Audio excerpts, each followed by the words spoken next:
No. And we're back, everybody. So I appreciate. It's been a fun morning. Just to recap, right? We went ahead, we picked our teams, and before that, we picked our revenue initiative. And we all decided we're going to build a vertical. And as an executive team, we all allocated one individual from each department. We gave them a lot of power. We put them in this cell, and we also allocated one of our own. We took one of ourselves, and we said, we're going to put one of us in this team, and they're going to be our executive sponsor. And now we're going to go build that success map. And it's exciting that we're at this stage. We have teams, that ownership creates velocity, and we're going to start off with why we succeed. And it's because we know how to coach now, right? Our executive sponsor that's on this team building this vertical initiative, they know how to be a great coach. They know how to set up the ground rules. And most they know how to teach, which is even more important. Stuff like how we're going to succeed at meetings, how we're going to be great teammates. They can teach. And our meetings are going to be incredible.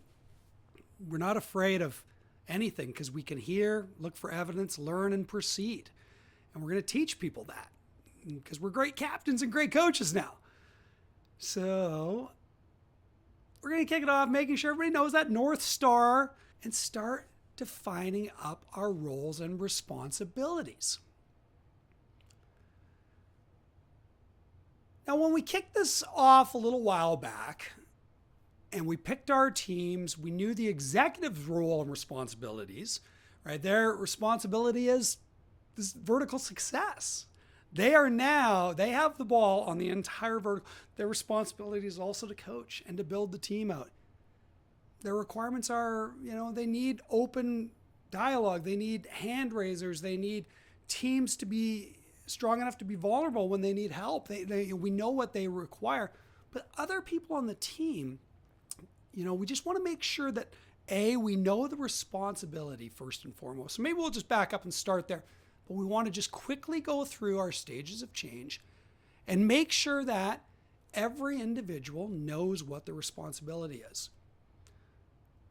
Know your role. If we go back to the team meeting, success, how do we be successful? But let's start off with a delivery person. Let's say that if we go back to our stages of change, let's just put it up on the wall and ask everybody in the room, do you know your role? And the first person might step up and say, do you think my role is here? I got everyone, this is what I believe I have the ball. Does everybody agree? And everyone looks at each other and hopefully they all go, yeah, we agree. That is your responsibility. We're all aligned because validation, right? We need validation. We're going to ask for validation throughout the process because once we understand validation, we can go fast. If we don't have validation, if there's any confusion, we start to hit speed bumps. So validation of, does everyone agree that this is my role and my responsibility, taking people from, if we take the delivery person again, from change to success, does everybody believe I have the ball, and they get and that person gets validation, then they don't even hesitate. Now they're happy. They're excited, And we now know who on the team is responsible. But every person has to do this on the team, right? Every person has to make sure they go through and say it out loud. And everybody has to say, yes, we agree. That's your role and responsibility. If you're in development, if you're in enablement, right? Step up, explain development. I'm responsible for developing a product for this vertical initiative, and and helping move. And once our ideal buyer or our avatar is on board, I'm also responsible for maintaining their success as they go forward. And so every person has their chance to step up and explain, and everyone goes, yes, right? We agree. You're a great teammate, and we're all teammates. But if you don't know, if we step over this step and we don't double validate, this is really a second validation, but if we don't really make sure as a coach now that we have our swim lanes defined or our responsibilities defined, it's a straight line to failure. But we won't. We're all going to get it because we all know how to be great teammates and work with each other. Now, it's important to understand that responsibility is balanced. across the organization. Not one individual has it, because the next stage is that we understand everyone's balanced, everybody knows their roles and their responsibilities. Now that executive's going to say, okay, from each of our teammates, what do we require? Right? What do you need? What do you need? Because our responsibility and the decisions are going to follow. Our requirements and decisions are going to follow the responsibility. So let's move on to the requirements. So how do we build out our requirements? It's easy. The same thing we just did. We go around the board and we ask everybody, we give everybody stage time, and everybody has a chance to explain what they're going to require from their teammates. It's just this simple.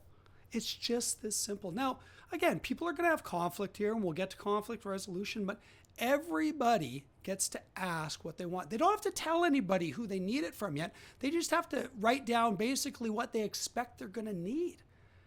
And they tell everybody, hey, I think if I go back to somebody like our marketing team, or actually let's go back to our implementation. Our implementation, they say, listen, I need to know 30 days before somebody, I have to take them and move them through the change process because I have to staff the team effectively. And maybe they won't even get to justifications, but they're just going to explain what they're going to require. Hell, I'm going to need some enablement. I'm going to need somebody to come in and teach my delivery team, the proper terminologies now and other things to use, and they're going to take guesses. But again, there are going to be gaps, and we'll come back to the gaps and how we're going to solve those. But everybody has their chance to ask for or to say their requirements. And again, that coach is going to balance out any squabbles in the room and making sure that we're here, evidence, learning, and proceed before we start to build out the success map. So now we take all of our requirements documents, everybody knows their role, their responsibility, and we have our first Socratic forum, right? We all speak and everybody gets their time and they get to make their requests to who they believe they need these things from. But we know how to be teammates and we know how to ask and be respectful. But every individual now gets to make their requests to their teammates. They get to pass the puck. They get to throw the ball. They get to, say the line on stage, and then the other person picks up, whatever the teammate definition that you have in your mind. But your coach as a coach, you're making sure your teams understand how to be teammates, how to communicate, how to yell to each other when they require something. Maybe not yell, but how to ask something politely and calmly. But that's it, right? And so we kick off and just pick any team. Let's pick on marketing. Marketing may go ahead and they say, okay, from a development standpoint, whoever's running the development team or whoever's on this vertical team that represents development, they can say to development, I really need to understand what we do from a product standpoint in order to help this vertical. Or is there anything very specific? Or what are we building on the roadmap? Like, there's a lot of information the marketing is going to need, and they get to ask the development team. Individual responsible from development then will respond back and say, yes, I can provide that, or no, I can't. I can't provide it because I haven't gone through my list yet, and I'm going to need things on mine before I can provide. So you get to go through this stage, but marketing gets to go through and just ask every single team what they require from them. It could be a lot of different things, right? Sales. I need to know how many opportunities you think I'm going to help you produce. And the sales individual that represents sales for this vertical initiative, might say, well, I have to understand my average sale, and that might learn to operations, but it's going to go around and around. And it's a very logical process to the same way we run an effective meeting. We step, we hear, we look for evidence, and then we proceed once we have learned. So marketing team's going to go through it, and every other person gets to do the exact same thing. But as an executive sponsor, you got to remember how you coach. How do you coach? Right? And we have to go back to our North Star. If there's any conflict, we look for where the conflict is not aligned to the North Star. If there is conflict, there will only be one path to North Star, which we've all worked through. But that's okay. Let's stay on track. Let's pretend that everything goes well. And this can take weeks. I want to be very clear. This meeting can take a lot of time. It can take, you might meet every day when you first start the initiative. You might break out and do an offsite and bring the team together to just specifically build out the success map. I highly recommend that. And they might have to go away and get information. Each of the team, when we start, they might require information. We all know to have an effective meeting, we have the person in the room that can make the decision. But in certain cases, because we only have one individual from each team, they may have to go away and get information. But eventually, you're going to all agree that you can deliver what each of your teammates need in order to be successful.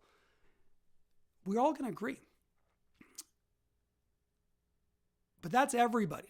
That means finance has to agree on the marketing spend or the increase in people or the enablement programs. Operations has to agree to timelines of delivering systems.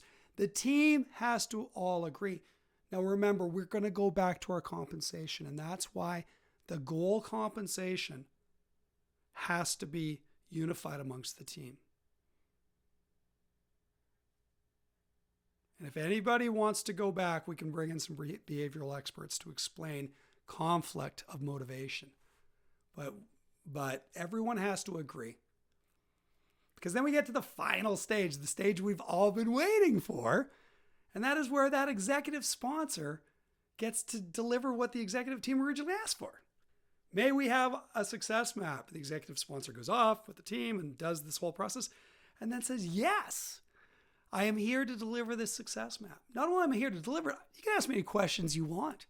I am so integrated with this team and I know everyone's what they require because we all built the success map together.